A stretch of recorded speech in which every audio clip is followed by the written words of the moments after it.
వరి ధాన్యం సాగు చేయడంలో దేశంలోనే తెలంగాణ రాష్ట్రం ప్రథమ స్థానంలో నిలిచిందన్నారు మంత్రి ఉత్తమ్ కుమార్ రెడ్డి. యాసంగి పంటలో మొత్తం దేశంలోనే తెలంగాణ నుంచి 63% కేంద్రానికి పంపించామన్నారు. తడిసిన ధాన్యాన్ని కూడా ఎంఎస్పీ మద్దతు ధరకే కొనుగోలు చేస్తామన్నారు.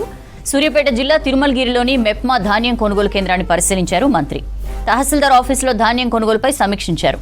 జూన్ 4 వరకు జిల్లాలో ధాన్యం కొనుగోలు పూర్తి చేయాలని అధికారులను ఆదేశించారు ఉత్తమ్.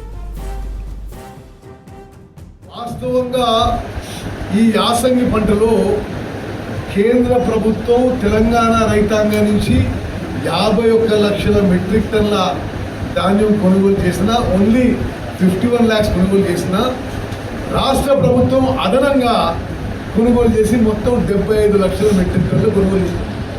అంటే కేంద్రం ఎంఎస్పి ధర వాళ్ళే ప్రకటిస్తున్నారు, క్వాలిటీ నామ్స్ వాళ్ళే ప్రకటిస్తున్నారు, ఎఫ్ఏక్యూ వాళ్ళే ప్రకటిస్తున్నారు. అయినా సరే మొత్తం కొనుగోలు చేయడం లేదు. అదనంగా ఆర్థిక భారం మేమే భరించి రాష్ట్రంలోని కాంగ్రెస్ ప్రభుత్వం ఈ పంట ఉదాహరణకి మేము 75 లక్షల మెట్రిక్ టన్నులు కొనుగోలు చేస్తే కేంద్రం తెలంగాణ రైతాంగం నుంచి 51 లక్షల మెట్రిక్ టన్నులే కొనుగోలు చేస్తున్నది. అదేవిధంగా మేము వచ్చిన ఈ 2.5 ఏళ్లలో కేంద్రం వరి కొనుగోలుకి ఇచ్చిన అమౌంట్కి